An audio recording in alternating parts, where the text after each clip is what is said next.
As I glanced around the nearly bare room, I asked, "Are you ready to leave yet?" A sigh escaped from my companion. "Just waiting for the movers," they replied, a tinge of relief in their voice. "Honestly, I won't miss seeing you around, and the way you changed the locks as if I'd try to break in was a bit much." I had always been curious about why such extreme precautions were necessary, but now it seemed almost irrelevant. When I first met Kevin, he was a quiet man, always concerned about others' opinions. Post-marriage, he became the epitome of a henpecked spouse. A week after I settled into my new home, Kevin appeared desperate. "It's me, open up," he urged. I pretended not to recognize him, meeting his panic with feigned ignorance. "I'm Carol, a 34-year-old working part-time 4 days a week. It's been 3 years since Kevin and I tied the knot. We don't have children, but I believe we could still find happiness together. In our marriage's early days, we'd stay up late discussing our dreams for the future. Both of us were novices in love, cautious at first, but I thought there was genuine enjoyment in each other's company. Let's be that couple that grows old together," I suggested one night. "Yeah, I like that idea. Maybe, 3 kids? A boy and a girl?" "That's exactly what I was thinking," he agreed. These light-hearted exchanges were delightful to someone who had little interest in love or marriage. Meeting Kevin was unexpected. We met at a party I attended out of obligation, not enthusiasm. He seemed to be there under similar pretenses, and we bonded over our shared disinterest, gradually becoming friends. At the time, he was serious, a bit reserved but always kind to me, which I found quite charming. Then, unexpectedly, he proposed. "Carol, will you marry me? I want to make you happy." "What? But we're not even dating yet." "Right," he acknowledged, his proposal unwavering. His unexpected question didn't push me away. Instead, it made me consider the possibility of a life with him. "If you're okay with me, then yes, I accept." His joy was palpable, and in that moment, I remembered why life sometimes throws us these unforeseen fateful curves. When Kevin proposed, I wholeheartedly believed that marrying him would lead to a happy future. We rushed into marriage, tying the knot just 2 months after our first meeting. Given our limited experience in romance, our journey was clumsy at times, but that added to our adventure.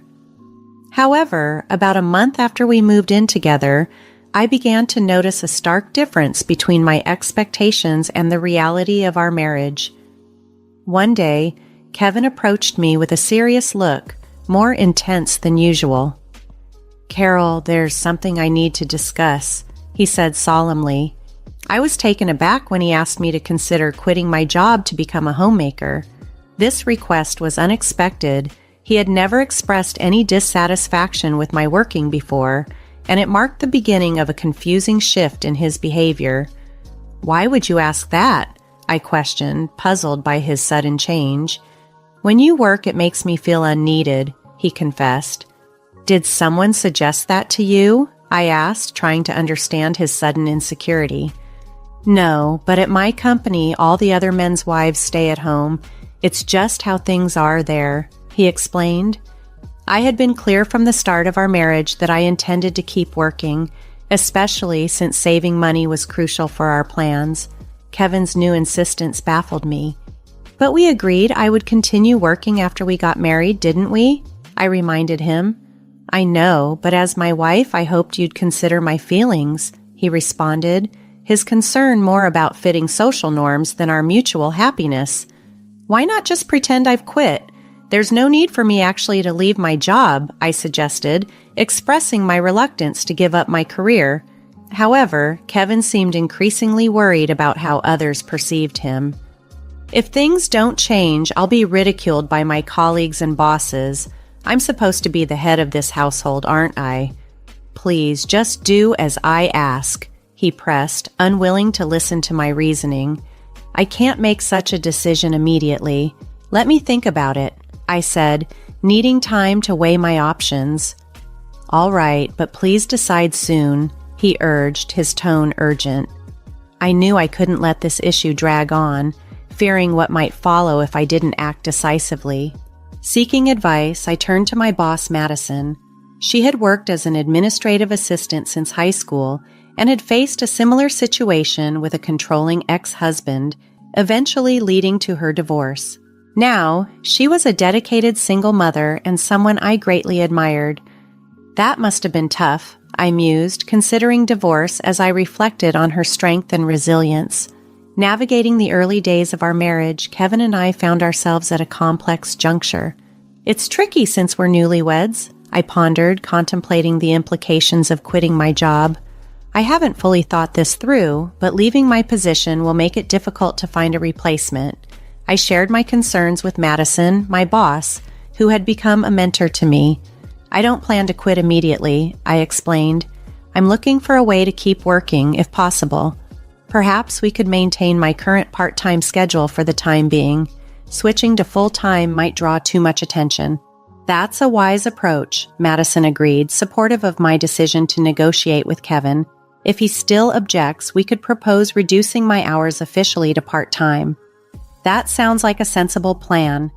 Remember, you can always count on me for advice. I'm here to support you, Madison reassured me, offering a lifeline in the turbulent sea of my marital issues. Thank you, I appreciate your support, I replied, grateful for her guidance. Our conversation deepened, and I discovered that Madison's ex-husband had also changed drastically after their marriage, a situation eerily similar to mine. This revelation was eye-opening. I hadn't considered that some men might transform so completely after marriage, becoming almost unrecognizable from the person they once were. Viewing my circumstances through this lens, I wondered if I had been misled. Despite numerous discussions, Kevin and I were at an impasse. Isn't it a woman's role after marriage to support her husband and manage the household? He argued, clinging to outdated norms. What era are you living in? Nowadays, it's common for both spouses to work, I countered, shocked by his archaic views. Maybe for other couples, but we're different. You see that, don't you? He tried to persuade me. I understand where you're coming from, but I can't agree with it. I stood my ground, asking him to consider my perspective. Kevin persisted daily, pressuring me to quit my job. Despite his efforts, they fell short. I consulted with Madison and decided to resign officially. However, in reality, I continued working part-time 4 days a week. Thankfully, Madison was sympathetic to my situation and agreed to reduce my hours. I've resigned from my job at the company just as you wanted, I told Kevin, keeping up appearances. Really? Thank you. Now I can feel more secure about my position at work, he responded, relieved yet oblivious to the truth. By then, it was clear Kevin was primarily concerned with how others perceived him. His abrupt transformation left me bewildered. I chose to deceive him, continuing to work secretly in hopes of preserving our relationship and my independence. But I soon realized that my hopes for a fresh start were misplaced. Despite our new beginning, Kevin continued to exert his dominance and vent his frustrations on me. One day, he sprung a sudden request on me. A junior colleague is coming over today. I need you to host, he said abruptly. I had no idea, I responded, caught off guard. Sorry, it was a last-minute decision. Just keep it simple, please. Get everything ready. Before I could say another word, he hung up. Determined to fulfill the request, I prepared drinks and snacks for the guests. However, when Kevin arrived, he was displeased. Didn't I ask you to prepare for today? He chided. You mentioned just keeping it basic, and you took that literally. This reflects poorly on me. I need you to fulfill your role as a wife properly. What exactly does that mean? I did my best. Is there an issue with what I prepared? I asked, genuinely confused by his dissatisfaction. No, not really, he muttered, his expression unreadable, a stark contrast to the person I once knew. From then on, Kevin began inviting guests over almost every week. While he reveled in the social gatherings, he expected me to be on standby, prepared for anything. It seemed he was trying to impress everyone with his capabilities as a husband. Kevin, Having guests over every week seems excessive, I ventured one day. No, it's fine. Everyone enjoys it, and you should support my decisions. It's your duty as my wife, Carol. But maintaining such a lifestyle was also expensive. How exactly am I supposed to manage it? I asked. Oh, stop complaining. He would dismiss any question I had as nagging and avoided giving a direct answer. Every morning, I woke up early to prepare meals, make lunch sandwiches, and see Kevin off, all while keeping his suit ready for the day. On days I worked part-time from 9 a.m. to 2 p.m., there was barely any time to rest. Despite the busyness, I cherished my job. Working often felt like a welcome respite. Carol, you seem tired lately. Are you okay? My coworker Deborah asked one day, noticing my fatigue. Yeah, a bit, actually, I admitted. Let me know if there's anything I can do. I'm here to help in any way I can. Thank you, Deborah. You've been such a reliable support. Unlike Kevin, Deborah understood the deterioration in how I was being treated. She was aware of my secret part-time job and had kept it hidden from Kevin. I appreciate everything, Deborah. I expressed my gratitude. Bill mentioned it, but I never imagined Kevin would behave like this, she confessed. Neither did I. I've tried talking to him, but he won't listen, and we can hardly have a meaningful conversation anymore. I'm sorry, if only I were stronger, I sighed, feeling overwhelmed. Don't be too hard on yourself. You're managing work and household tasks admirably. I appreciate all your help. I'm glad to hear that, I replied, grateful for her kindness. Living with Deborah's support had been nothing but a positive experience for me, a stark contrast to the strain at home. However, Kevin seemed uncomfortable with how close Deborah and I had become. This discomfort led him to make a shocking and sudden decision. Where's Deborah? Mom's gone, I questioned, puzzled by her absence. What do you mean gone? I asked, my confusion growing. Mom's getting older, and I thought it would be best for her to be in a facility, he replied nonchalantly. You actually placed her in a home? My voice cracked, barely hiding my disbelief. Yeah, just finished settling her into the new place. Now I have the house to myself, he stated as if he had just completed a routine chore. I was at my parents' home when this happened, and the fact that he unilaterally decided to place his mother in a facility shocked me. She was older, yes, but not to the extent that she required full-time care. It became clear to me that he had sent Deborah away to have the house to himself. When I visited Deborah at the facility, she looked surprised yet resigned. I'm sorry it had to come to this, I apologized. No, it's not your fault, Deborah reassured me. I never expected him to go to such lengths. I'm afraid of what he might do if I resist.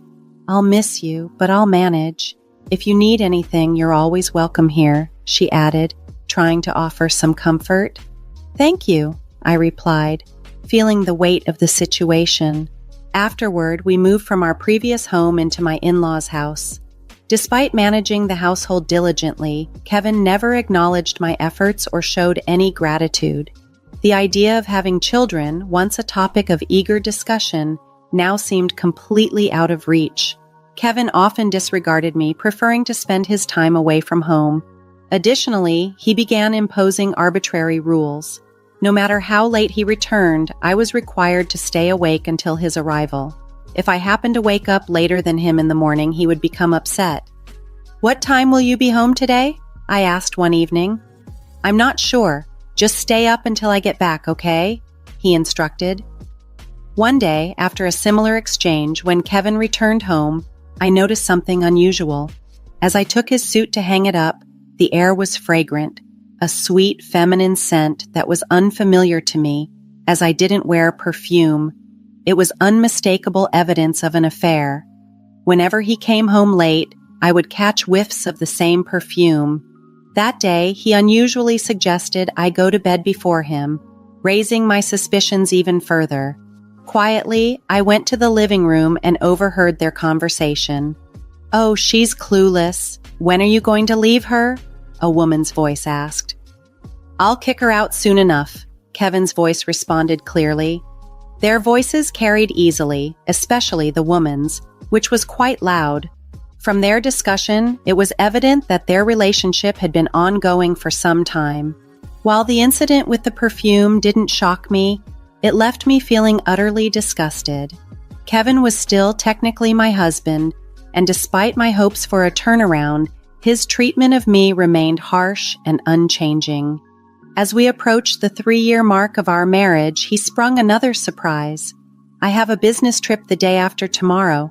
I need you to get everything ready," he announced abruptly. "That's very short notice," I replied, the timing and suddenness raising my suspicions. "I'll be away for about 4 days. Please make sure my clothes are prepared." I couldn't help but suspect his claim of a business trip was a cover for time spent with his mistress. I remembered a conversation with a colleague's wife at a company gathering who had warned me, "Be cautious if he suddenly mentions a business trip. Our company doesn't even have those." Her words echoed in my mind as I pieced things together. My suspicions had been confirmed earlier when I found a chat on his mobile phone, accidentally left in the living room, detailing how he had taken paid leave for this so-called trip. This discovery marked a turning point for me and signaled the beginning of the end of our marriage. Armed with proof of his affair, I prepared to confront him with divorce papers upon his return. However, it was Kevin who made the first move. "Are you ready to leave? The movers will be here soon," he said coldly as soon as he returned home. He instructed me to vacate the house before he got back. "I need you to be gone before I get back," he demanded. "Why are you saying this all of a sudden?" I countered, shocked by his blunt directive. "That's exactly what I said. You can't spring this on me and expect me to leave immediately. Then I'll wait a bit, but start preparing to leave," he replied, dismissing my objections. "Goodbye." I never imagined that my once timid, overly concerned husband would transform into such a domineering partner, but this was the final straw. The future I once envisioned with him now felt like a distant memory. Living with such a man, I couldn't envision a bright future ahead. What comes next? I wondered aloud. This could get interesting. Has the mover arrived yet? "No need to rush. They should be here soon," came the reply. "Oh, and I almost forgot to mention I'm changing the locks on the house," he added almost casually. "All right, got it," I responded, my heart sinking. "The thought of not having to see your face again is a relief," were his parting words after nearly 3 years of marriage. Convinced our relationship was irreversibly over, I swiftly left the premises soon after. I instructed my lawyer to file for divorce. Despite our circumstances, my husband boldly posted pictures with his mistress on social media, an act of brazen audacity. How could he be so reckless, not realizing he was providing even more evidence of his affair? Even our mutual friends noticed his strange behavior, marking the public unraveling of what we once shared. After leaving my in-laws' home, I transitioned back to full-time work and moved into a high-rise apartment in the suburbs, a place I had long dreamed of living. The apartment was spacious, ideal for one, and felt wonderfully liberating without Kevin's presence. About a month after settling in, I was jolted one morning by the doorbell. Peering through the monitor, I was stunned to see Kevin standing outside. "Hey, it's me, Kevin. Open up, Carol," he called out, his voice presumptuous and demanding. His sudden appearance and the entitlement in his tone were beyond my comprehension. Deciding to feign ignorance, I thought it might be more amusing than outright rejecting him. Who are you? I'm sorry, but I don't know you," I responded through the intercom.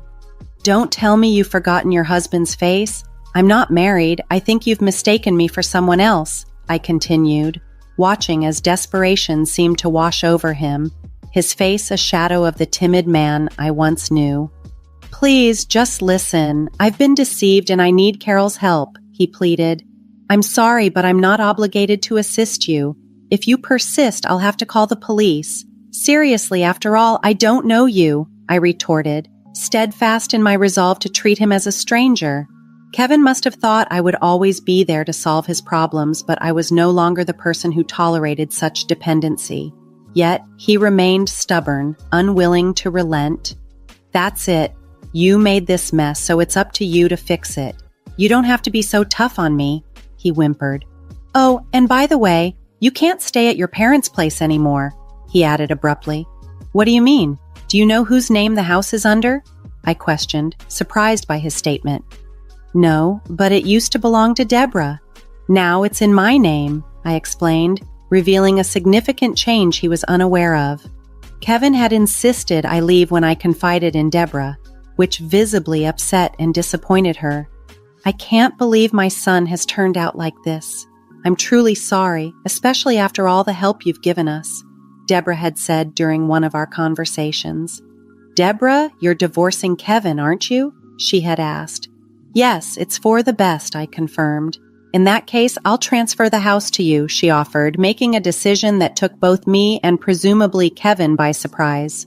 Why would Deborah transfer their rights to their in-laws' house to me? Kevin would have been puzzled by such a turn of events.